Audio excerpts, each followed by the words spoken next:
Bhaskar news की team पहुंची जनपद फर्रुखाबाद के विकास खंड मोहम्मदाबाद की ग्राम पंचायत सिरौली में, जहां उन्होंने ग्राम पंचायत के प्रधान से की एक खास मुलाकात। प्रधान जी, फर्रुखाबाद जनपद के आप ग्राम पंचायत सिरौली के प्रधान हैं जी। कैसा महसूस हो रहा है आपको प्रधान बनने पर? बहुत अच्छा महसूस हो रहा है। पब्लिक की और ग्राम पंचायत के लोगों की ये मतलब हमारे ऊपर छत्र छाया है, जो लगभग 3 बार हमें प्रधान चुना है।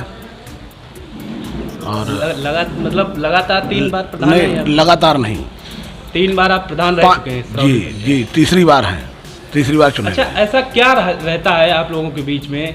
तो कभी यादव जी तो कभी राजपूत जी, ये फर्रुखाबाद के चर्चित विषय बन चुका है। तो ऐसा क्या कारण रहता है कि कभी आप तो कभी यादव जी रहते हैं? क्या कहना चाहेंगे इस पर? तीसरा व्यक्ति को मतलब मौका वो जब भी प्रधान चुने गए जी, सत्ता के बल पर चुने गए, और हमें हर बार पब्लिक ने चुना है। मतदाताओं के सहयोग से, उनके प्यार से 3 बार चुनाव जीते हैं। अच्छा, आप पंचायत के ग्राम प्रधान 3 बार रह चुके हैं, तो पंचायत राज व्यवस्था लाने का मेन उद्देश्य क्या था? ग्राम पंचायत के वासियों का संपूर्ण विकास हो। जो योजनाएं केंद्र सरकार या राज्य सरकार के द्वारा चलाई जा रही हैं, वो उनका मेन उद्देश्य गांव के हर व्यक्ति तक पहुंचे, और यही हमारा उद्देश्य भी है कि हर योजना को सही तरीके से लागू किया जाए। प्रधान जी, आपका प्रधान बनने का क्या उद्देश्य था? ग्राम पंचायत का संपूर्ण विकास। 6 महीने के कार्यकाल में जनता के लिए कुछ अलग हटके क्या कार्य किया आपने 6 महीने के कार्यकाल में? सबसे पहले तो लोगों की जो किसान सम्मान निधि आ रही है, उन लोगों को सक्रिय करना कि अपना रजिस्ट्रेशन कराएं, और कहीं कोई चूक हो गई है रजिस्ट्रेशन में या कोई गलती है, आधार पेमेंट नहीं है, तो लोगों को बताते हैं कि अपना आधार से पेमेंट कराइए और आपकी किस्त आ जाएगी। दूसरा मेन उद्देश्य है कि गांव में जो गलियां हैं, उनके पानी का निकास सही तरीके से नहीं है, और मेरा उद्देश्य है कि सर्वप्रथम पानी का निकास किया जाए, जो तालाबों तक पहुंचाया जाए। बहुत अभी कुछ दिन पहले सिरौली पंचायत एक चर्चा का विषय बनी हुई थी, जो कि खुद सीडीओ मैडम फर्रुखाबाद जनपद की उन्होंने जांच बैठानी पड़ी। ऐसा क्या कार्य रहा जिसमें ग्राम पंचायत सिरौली में उन्होंने जांच का आदेश देना पड़ा? क्या ऐसा रहा? पिछले कारण तो हमें मालूम नहीं है, लेकिन चुनाव के दौरान जो हैंडपंप रिबोर किए गए, और उसके बाद हमारे द्वारा रिबोर कराए गए। पानी की तो समस्या है ही।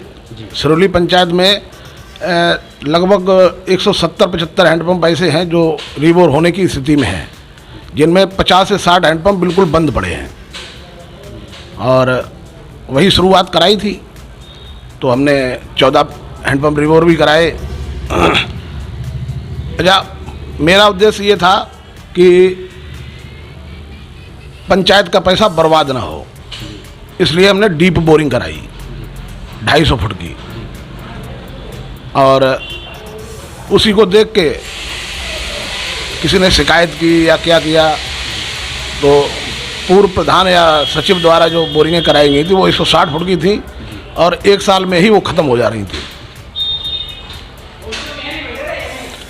6 महीने के कार्यकाल में आपने कोई सड़क या कोई नाली या कोई आवास आपके द्वारा जनता तक पहुंचाया गया? जी जी, 7 आवास पी आवास बन रहे हैं, और इंटरलॉकिंग नाली का कार्य चल रहा है 2-3 मजरों में, और जिन विद्यालयों में सुंदरीकरण का कार्य नहीं हुआ था, उनमें कार्य चल रहा है। बाउंड्री वाल बन रही है, जो कि बहुत बड़ी पंचायत की सबसे बड़ी बाउंड्री वाल हैं, वो ऐसे ही पड़े थे। फर्रुखाबाद जनपद के जो ग्राम प्रधान प्रधानों का एक रोना है, वो है मटेरियल के रेट कम होना। आइए इस विषय में प्रधान से भी जानकारी करते हैं कि उन्होंने 6 महीने के कार्यकाल में मटेरियल का जो सरकारी पेमेंट है वो बहुत कम रेट मिल रहे हैं और मौके पे यहाँ पे बहुत ज़्यादा रेट हैं। इसका भरपाई किस तरीके से फर्रुखाबाद के प्रधान कर रहे हैं, और आइए प्रधान सिरौली से इस चीज़ की हकीकत जानते हैं। प्रधान जी, जैसे कि मटेरियल सीमेंट की बात की जाए, गिट्टी की बात की जाए या ईंट की बात की जाए, जी जी जी, तो इस तरीके से मतलब बहुत कम जो सरकारी रेट चल रहे हैं, बहुत कम चल रहे हैं, और मौके पे अगर ढूंढेंगे, मिस्त्री तक को अगर ढूंढ लें तो वो बहुत ज़्यादा रेट। बिल्कुल, मिस्त्री के भी रेट, मिस्त्री 700 रुपये ले रहा है जी, लेबर 350 रुपये ले रही है, लेकिन सरकारी रेट कुछ और है। और सीमेंट सरकारी रेट है 290 रुपये, और मार्केट में जो सीमेंट मिल रहा है वो 250-350 रुपये मिल रहा है। ऐसे ही मोरम और ईंट के भी रेट ऐसे ही हैं। तो इसकी भरपाई आपने 6 महीने के कार्यकाल में किस तरीके से की होगी? अभी तक अब काम चल रहा है, भरपाई आगे देखेंगे कैसे होती है। नहीं तो इसकी आवाज़, क्योंकि फर्रुखाबाद जनपद के सिरौली हुआ, मदनपुर हुआ, ये सबसे बड़ी पंचायत मानी जाती हैं, तो आपने कहीं अभी तक आवाज़ उठाई है? बिल्कुल, अधिकारियों को बताया है जी, बताया, अवगत कराया, मौखिक अवगत कराया है जी, मतलब वैसे तो नहीं, अभी किसी से लिखित तो नहीं कहा है जी, मौखिक कहा है, BDO साहब से भी कहा है जी, और DPRO साहब से भी कहा है कि ये रेट तो बहुत कम है। ऐसे तो मतलब गुणवत्तापूर्ण कार्य कहाँ तक किया जाए, कैसे किया जाए। एक खास मुलाकात प्रोग्राम में ग्राम पंचायत के प्रधान प्रतिनिधि ने कहा कि ग्राम पंचायत के विकास कार्यों कराने के लिए हर संभव करेंगे कोशिश। भास्कर संवाददाता अभिषेक दीक्षित के साथ कैमरामैन सुशील दुबे।